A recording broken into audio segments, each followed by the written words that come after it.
Assalamualaikum warahmatullahi wabarakatuh. Bismillah, alhamdulillah, salatu wassalamu ala rasulillah, la nabiyya ba'da wa la hawla wa la quwata illa billah, amma ba'd. Alhamdulillahirabbil alamin.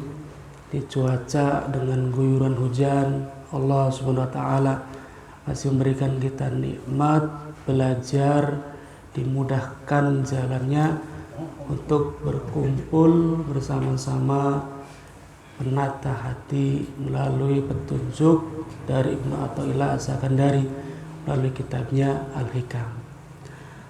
Bapak-bapak yang dirahmati Allah, pada pertemuan minggu kemarin sudah dibahas bahwasannya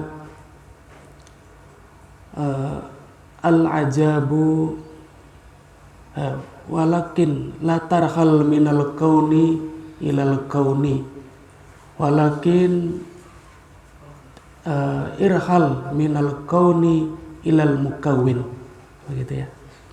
Seperti disimpulkan oleh Pak Samsul bahwa ada 4 tujuan dalam melakukan suatu amal ibadah. Ada yang melakukan ibadah untuk amal dunia, ada yang melakukan dunia untuk tujuan dunia, ada yang melakukan dunia untuk tujuan akhirat, ada yang melakukan akhirat untuk akhirat, begitu. Maka dilanjutkan, walamma kana hasala ma taqaddama talabu raf'il himmah anil khalqi wa ta'alluquha bil maliki al-haq. Wala makana lan ing dalem sumangsane ana apa hasilu ma hasil perkara, hasil dari yang kita bahas minggu kemarin bahwa talabu raf'il himmah anil khalqi wa ta'alluquha bil malik, yaitu meninggalkan tujuan untuk selain Allah, melainkan tujuan kita dalam segala kegiatan aktivitas kita adalah semata-mata untuk mencari ridho Allah, kan begitu. Kita bekerja tujuannya adalah untuk ibadah dan untuk akhirat. Jangan sampai kita melakukan kerja susah payah hanya untuk tujuan dunia lagi. Itu diibaratkan seperti binatang, kan begitu. Binatang gak ada tujuan akhirat. Dia ketemu rizki hari itu, dia nikmati, dia buang jadi kotoran, dia cari lagi, dinikmati, dibuang lagi jadi kotoran. Itu binatang begitu. Tapi kalau manusia yang dituntut dengan syariat, harusnya ketika bekerja menghasilkan uang ataupun makanan yang dimakan menjadi energi, menjadi tenaga, digunakan semaksimal mungkin untuk ibadah. Jangan sampai dengan lelahnya bekerja pada akhirnya malas untuk mengerjakan ibadah. Jadi dari pagi sampai sore bekerja, kadang sholat pun mundur-mundur, sholat pun ditinggal, pada akhirnya ibadahnya malas. Wa ablagu ma yusillu ilayya ila hadhil muratibah sohbatul arifin. Untuk bisa kita menjadi orang yang beramal dunia untuk akhirat ataupun akhirat untuk akhirat, itu harus melalui memperbanyak kita bergaul dengan orang-orang yang al-arifina billah, orang-orang yang mengenal Allah, gitu. Tidak peduli orang itu kelihatannya orang biasa, tapi sikapnya, obrolannya, arahannya selalu mengajak kita untuk lebih baik dan lebih baik di dalam mengabdi pada Allah.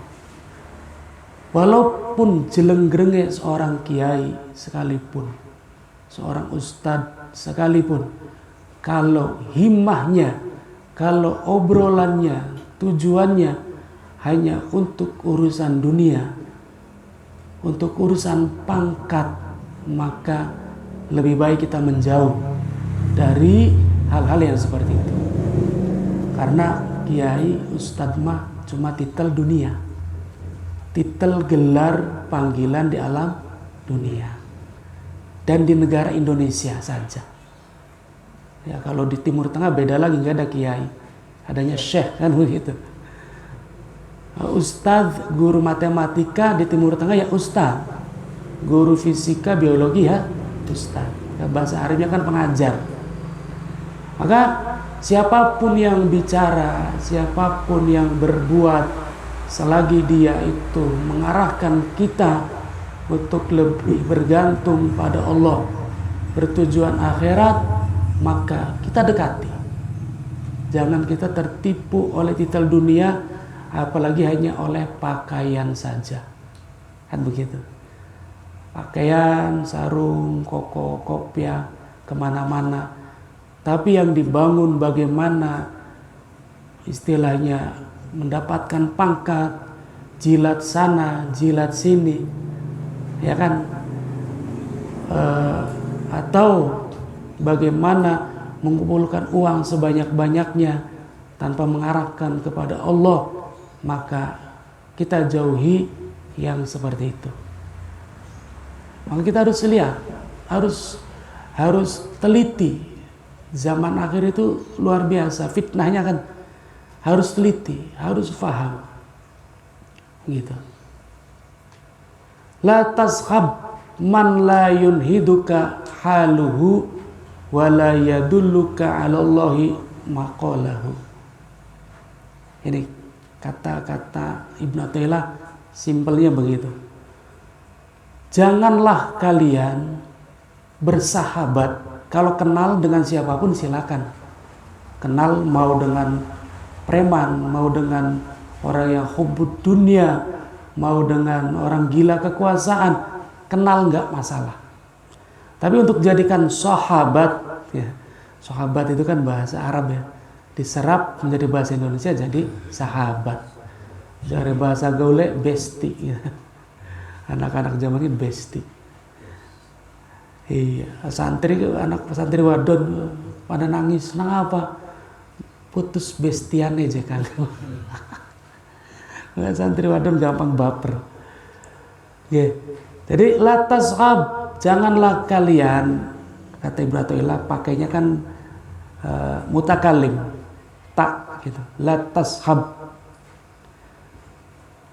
janganlah kalian menjalin persahabatan man ing wong layun hiduka kang orang nangeaken ing sira, yang tidak membangkitkan, yang tidak memunculkan rasa terhadapmu apa haluhu tingkah iman, wala yadulluka, dan tidak menunjukkan kepadamu Allahi, untuk lebih dekat kepada Allah, apa maqaluhu, ucapan iman.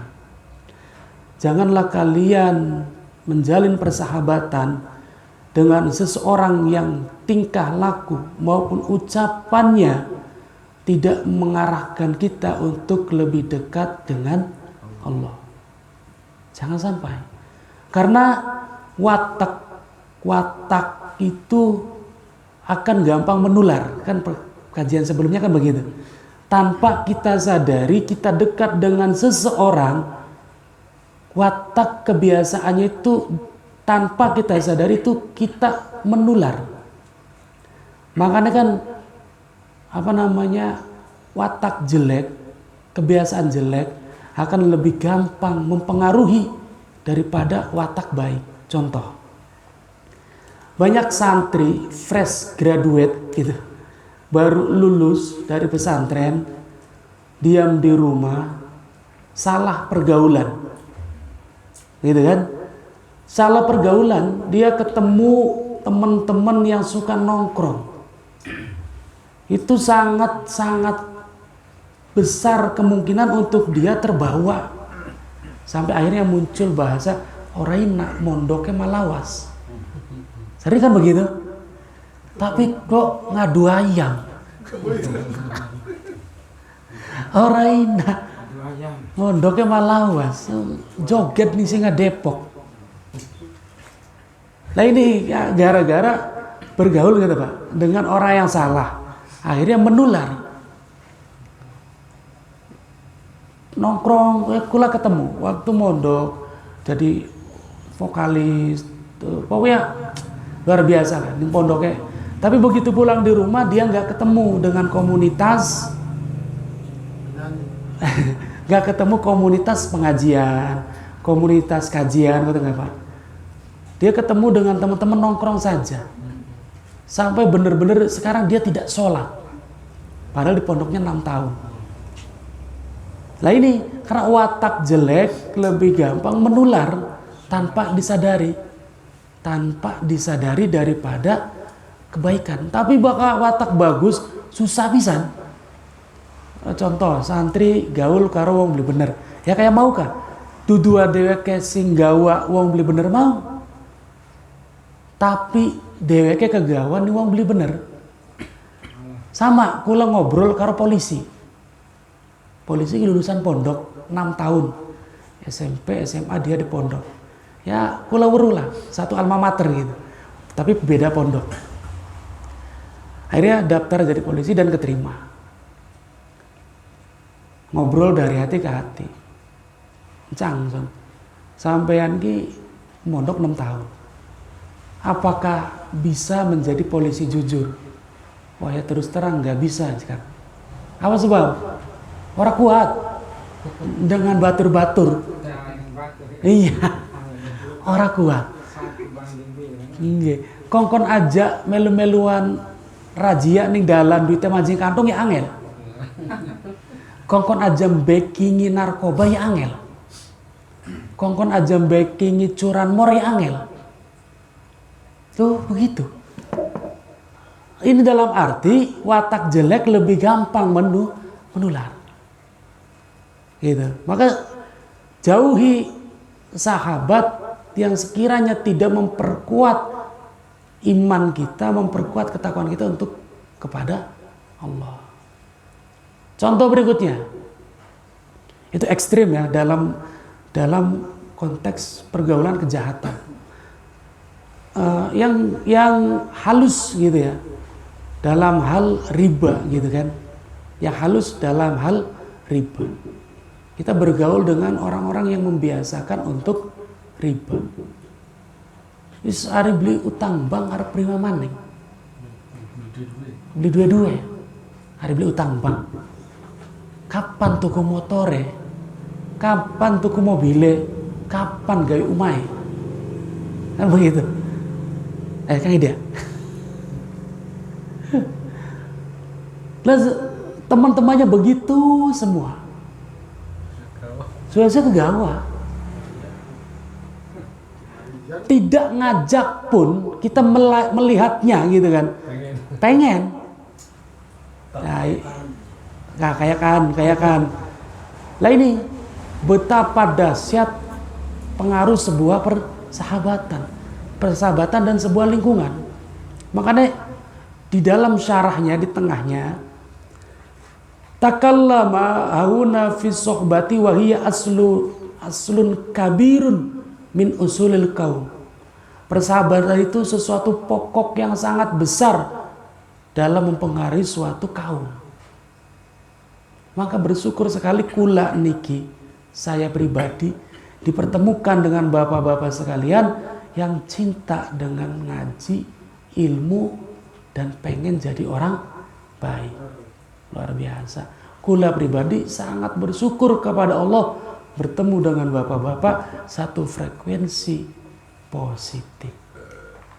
Niku. Nah, kula ya kenal dengan orang-orang yang nggak sholat, dengan orang-orang yang bagaimana? Ya kenal, tapi jangan sampai kita dekat. Awas, dekat jangan. Karena kita tanpa terasa nanti akan, yaitu energi negatifnya. Okay. Bi alla yakuna haluhu wa himmatuhu muta'alliqatan billah wa maqaluhu la yadullu alaihi wa in kana minal ubad waz zuhad. walaupun dari orang yang ahli ibadah. Hati-hati, orang yang ahli ibadah belum tentu hatinya selalu tergantung pada Allah. Dia rajin sholat 5 waktunya, rajin baca Qur'annya, rajin gitu, ahli ibadah lah. Puasanya rajin, tapi belum tentu hatinya ini takut kepada, ya kan? Yang bergelar kiai ustadz belum tentu hatinya takut kepada sing aran takut ning Gusti Allah iku sirron wa alaniyatan. Ketika dewekan nggih, ataupun ketika lagi rame-rame. Terlebih ketika dewekan. Wis ka langkah wong langkah wing salatnya gampang. Jadi langkah sing weruh iki. Iya, dia pakai duit tuh hake. Sekarang kada kasih weruh. Dinggo bae. Nah, ini berarti tidak takut kepada Allah. Makanya di sini minal ubad.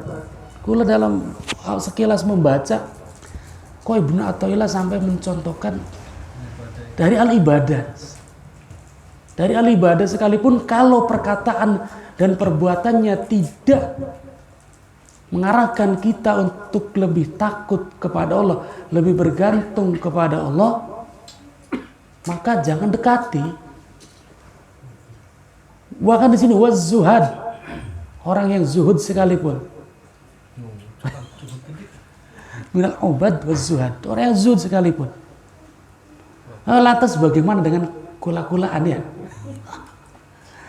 Allahu Akbar. Ahli ibadah, ahli zuhud pun perkataan dan tindakannya, sikapnya belum tentu menunjukkan kita untuk takut kepada Allah dan hanya bergantung kepada Allah. Oh, ini sebenarnya berangkat dari hadis unzur maqila wala tanzur man qala. Lihat dari apa yang diucapkan, tapi jangan lihat siapa yang mengucapkan. Kan begitu. Ini berangkat dari situ sebenarnya kalau kita cermati. Maka kita jangan gampang kagum dengan casing, tapi lihat kontennya, isinya. Casing bisa dibuat sedemikian rupa, tapi kontennya seperti apa. Kan begitu. Maka carilah guru yang selalu menuntun kita untuk terus kembali pada Allah. Di antara guru kita bersama adalah Ibnu Athaillah melalui kitabnya Al-Hikam. Nah, itu selalu menuntun kita untuk ingat Allah, merasa dewasa Allah, bergantung hanya pada Allah, tidak kepada makhluknya Gusti Allah. Kan begitu. Nih, kan ada ketika kita datang ke guru, seorang ulama atau kiai itu siapa gitu, tapi selalu pembicaraannya adalah urusan dunia. Seorang ulama harusnya petunjuknya adalah bagaimana pendekatan diri menuju kepada Allah. Hatta walaupun pembicaraan itu masalah dunia, tapi bagaimana diarahkan dunia ini menjadi bekal, menjadi lahan, ladang untuk kita beribadah kepada Gusti Allah. Fasuhbatuhu lil murid manhiyun. Maka bagi orang yang memang pengen jadi orang baik, bersahabat dengan orang yang tidak membangkitkan semangat untuk lebih dekat dengan pada Allah, manhiyun, dicegah. Bi khilafi suhbati man yunhiduka haluhu wa yadulluka 'ala Allah maqalahu bi an takuna himmatu muta'alliqatan billah. Tujuannya, semangatnya, ucapannya, kalau ada orang yang seperti itu selalu mengarahkan kita untuk dekat dengan Allah dan tidak bergantung kepada makhluknya, maka jangan tinggalkan, kejar, dekati, berusahalah untuk pengen bersahabat dengan orang tersebut. Begitu. Wala yalja'u fi hawaijihi illa ilallah. kejar untuk bisa dekat dengannya. Wa la yatawakkalu fi umurihi illa alaihi subhanahu wa ta'ala, dan selalu mengajak kita untuk berserah kepada Allah subhanahu wa ta'ala. Awas, kadang pemahaman pula sering mengulang-ulang untuk berserah kepada Allah bukan berarti tanpa usaha. Hatta kita utang sekalipun itu bagian dari ikhtiar. Jangan sampai ada bahasa kita bukan gak boleh hutang, silakan, tapi jangan sampai ketika akan berhutang tauhid kita tergelincir, meyakini orang yang akan kita hutangi dialah penolong kita. Harus diyakini Allah lah yang menggerakkan hati orang itu untuk bisa menghutangi kita. Ketika wong kuon ngulungi sekalipun, gitu kan, hutang itu lihatlah Allah di belakang orang tersebut. Kula sampai telak mengatakan kah, ada sampai metu bahasa bakal beli sampean kisapa maning sing bisa nulung kita. Ini pelanggaran berat dalam tauhid, pelanggaran berat. Kita sudah menyekutukan Allah dengan orang tersebut, sudah syirik, gitu ya. Tetap berangkat mau hutang, mau nelpon kepada orang meminta pinjaman, berdoa dulu, ya Allah, hamba akan ikhtiar untuk bisa melalui hutang kepada orang tersebut. Berdoa pada Allah. Kemudian ketika Allah menggerakkan hati orang itu, tetap bersyukur kepada Allah dan berterima kasih kepada orang tersebut. Man yashkur linnas lam yashkur ilallah. Barang siapa yang tidak berterima kasih pada manusia, maka dia tidak berterima kasih kepada Allah. Namun ketika kita tidak bisa melihat Allah pada kebaikan orang, mending tolak. Sanggup beli? Ketika kita nggak bisa melihat ada Allah yang menggerakkan orang itu, yang kita lihat adalah orangnya, maka jangan terima kebaikan itu. Berarti tata hatinya yang baik, kan begitu. Lihat Allah yang memberikan rezeki kepada kita, pertolongan melalui orang tersebut. Ini kembali pada hati sebenarnya. Jangan sampai ada pemahaman kalau Allah menghendaki mah yang nggak mungkin jadi mungkin, wis menengah baik. Aja utang maning. Ibarat kata kah? Aja kerja maning. Ini yang pemahaman salah tentang konsep tawakal. Pada akhirnya orang itu akhirnya wirid baik. Oh, mapan dibahas kah ketika durung kelase, lamun kita wirid bae bluk sing dhuwur mantakan GR. Wah, kita wis par karo Gusti Allah.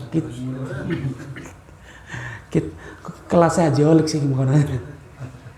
Wis par karo Gusti Allah. Ya.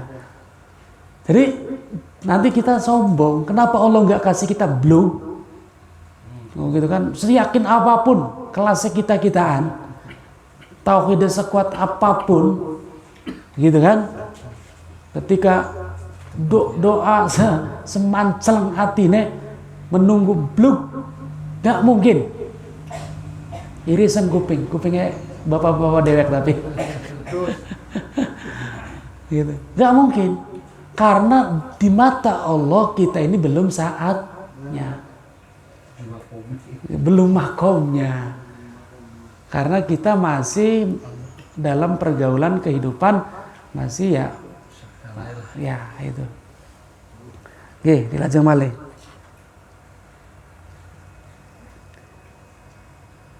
Fala yushahidu laha fi'lan wa la yaqdi 'alaiha hadzan wa yakunu fi jami' amalihi jariyan ala muqtadus syar'i.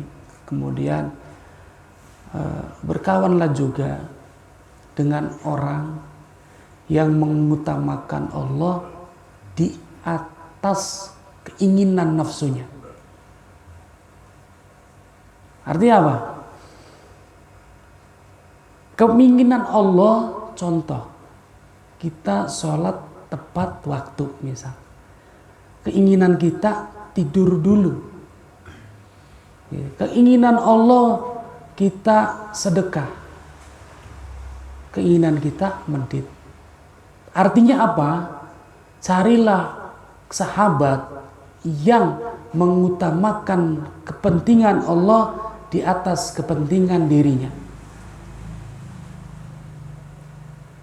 Sekelas kiai sekalipun, kalau dia lebih mengutamakan kepentingan dirinya di atas kepentingan Allah, maka ini bukan orang yang betul-betul pengen dekat dengan Allah.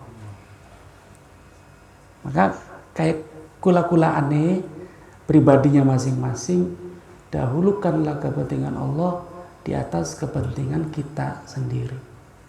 Itu katanya cinta sama Allah, kan begitu. Orang cinta itu kan mengutamakan yang dicintainya. Itu. Orang yang mencintai sesuatu itu menjadi hamba sesuatu. Man ahabba syai'an fahuwa abduhu.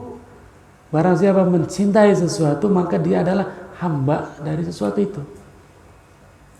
Kalau kita memang mencintai Allah, ya kita hamba Allah harusnya. Allah cinta kita bangun malam, nafsu kita tidur malam. Bisa enggak dikorbankan bangun malam? Allah cinta kita sholat subuh, tapi kita cinta tidur subuh. Bisa nggak kita mengutamakan kepentingan Allah di situ? Nah, gitu maksudnya. Fasuhbatu man hadhi qaluhu wa in qalat ibadatu wa nawafiluhu ma'murun biha lil murid. Nah ini. Maka jalinlah persahabatan walaupun orang itu tampak dia dari amal ibadahnya tampaknya kayaknya biasa baik gitu. Biasa baik ke dalamnya, tapi dia menjauhi yang haram, gitu kan? Dia tidak ngoyo untuk menumpuk-numpuk harta, gitu kan? Biasa saja, dia hatinya selalu bergantung pada Allah. Wa in qalat ibadah tuh ibadahnya kelihatannya biasa saja, gitu, nggak menunjukkan di muka umum, gitu. Maka orang seperti ini jalinlah persahabatan dengan dirinya. Li'anna jalibatun likulli faidatin diniyatun wa dunyawiyatun idza toba. Nah itu. Karena orang seperti inilah yang akan baik buat agama, akhirat dan dunia kita. Rubama kunta masian fa'aroka al-ihsana minka suhbatuka man huwa asaun halan minka. Nah ini apa sebab kenapa kita dianjurkan berkawan dengan orang yang takutnya kepada Allah lebih tinggi daripada kita? Karena gini, ketika kita bersahabat dengan orang yang lebih rendah dari kita, baik dari ilmu, baik dari ketakwaan, dari rasa takut kepada Allah lebih rendah dari kita, maka apa yang terjadi? Orang itu akan menilai baik terus pada kita, sehingga kita buta terhadap kekurangan aib kita, gitu kan? Sehingga kita selalu merasa ujub dengan diri kita dan amal kita, ridho dengan nafsu kita. Paham ya? Kita bersahabat dengan orang biasa atau dengan orang yang ahli maksiat. Parke karo wong-wong sing lebih rendah dari kita dari segi ketakwaan. Di sisi lain kita bagus merakyat. Cuma hati-hati. Kadang malah menjerumuskan kita untuk jadi orang yang merasa lebih baik. Ya kan? Blikaton aib kita. Karena kita selalu membandingkan kita dengan mereka yang lebih di bawah kita. Kan kita sudah merasa cukup, kita bisa sholat 5 waktu, beli pengen jamaah. Karena bandingannya karo bature kita sing beli sholat. Itu maksudnya. Kita setiap hari baca Quran misalkan 1 lembar, sudah merasa cukup. Apa sebab? Karena bandingannya batur-bature kita singgal dinane belok maca Quran.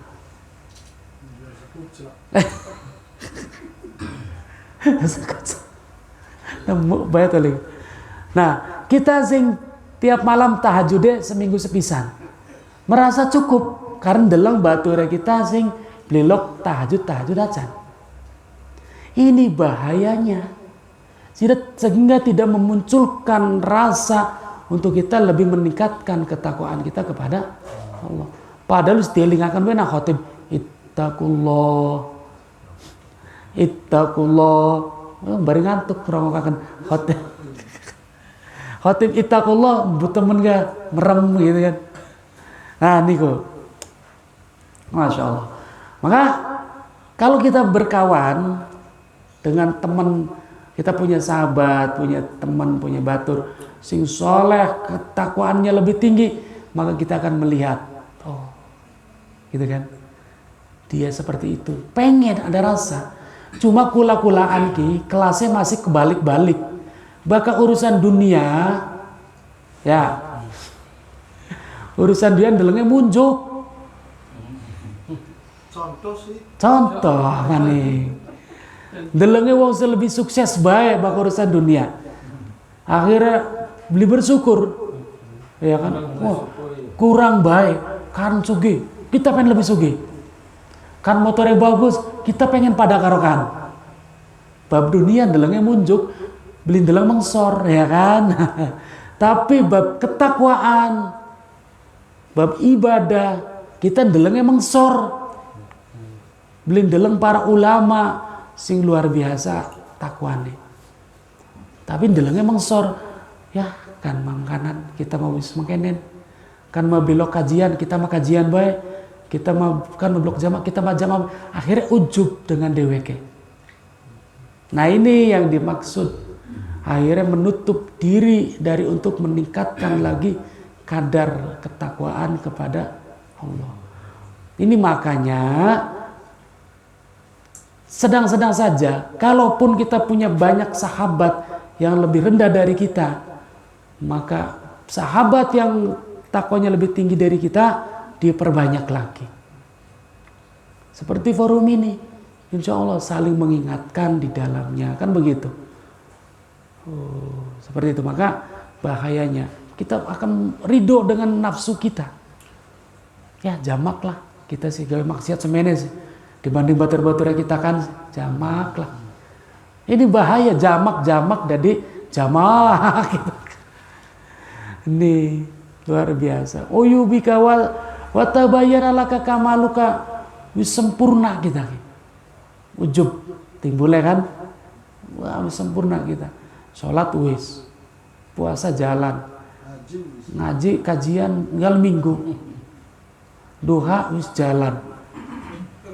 Istighfar ya kurang apa maning kita dibandingkan kanan. Keren dewek. Kurang apa maning wis pokoknya mah. Arab sepira maning dadi wong bener. Dadi wong saleh sepira maning sih pangeran iki. Ngongkon kita ke. Ujub timbule. Nah wis bagus mengkono lebur kabeh amale wis. Wis lebur kabeh wae ditimbang ning akhirat grawil. Langka. Itu karena rasa ujub. Fatajaba bi amalika, merasa waduh wis pokoknya dengan amal-amal lagi. Heran lah. Wis takjub wis wow gitu ya. Gitu. Kadang merasa ujub membandingkan dengan masa lalu. Nggak sadar juga ini jebakan talbis yang sangat halus. Membandingkannya dengan masa lalu. Kadang beli kerasa jebakan iblis luar biasa. Kadang-kadang Pak Haji, kandang di bature kan. Kita ki bengen mah masya Allah, bengen mah. Sholat gak beli. Kita kebengen. Alhamdulillah sakit. Wah, sekian mah alhamdulillah. Alhamdulillah sekian sih. 5 waktu sih jalan. Orang-orang sering. Contoh. Nggih. Kembali lagi sebenarnya di hati kan. Mau seperti apapun kembalinya kepada hati. Jangan sampai ketika memberikan contoh itu terjebak dengan rasa ujub. Itu saja sebenarnya. Oh.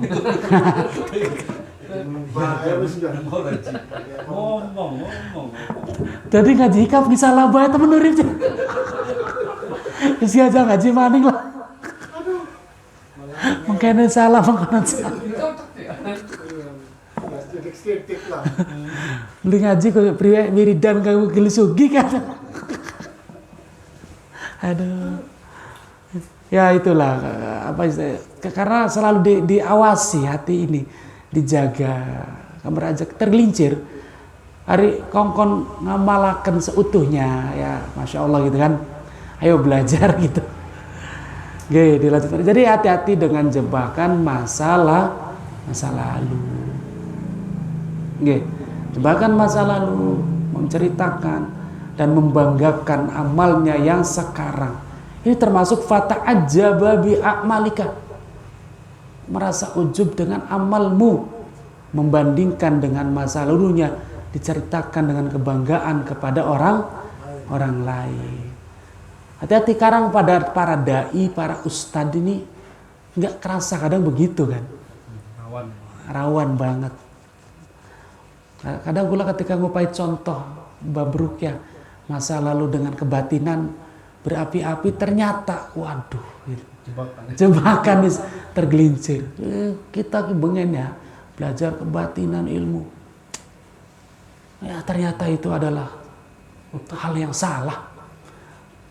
Hilang nih kayaknya karena Allah iki. Nggak kerasa banget. Sok coba digerayangin nih awaknya pribadi masing-masing. Soal bener. Nggak kerasa wis hilang karena Allah ya. Pantesan bae beli mancing. Ini pasiennya beli mancing nasihatnya. Gitu. Nggak ngena.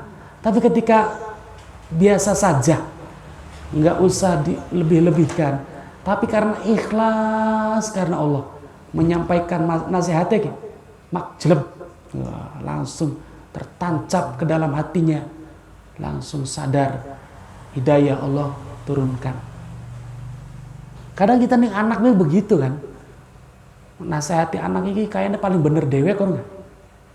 Isi raginang ya, angel temen diwarai dengan emosi. Arab dadi apa sih Ragi? Dengan emosi, ning istri pun kadang begitu kan. Kita memberikan aja dengan bener-bener seakan-akan ya wis pokoknya kita suami ya paling bener. Ar-rijalu qawwamuna 'ala nisa. Dengan ya Allah gitu kan. Tapi nggak kerasa kita tidak dengan ikhlas. Tapi biasa saja tapi dengan ikhlas di sini langsung kena. Nggih. Di situ, maka jangan sampai fata'ajjaba bi'a'malika. Munculnya ujub dengan amal tadi, kebanyakan bergaul dengan orang yang sebawah kita. Gitu.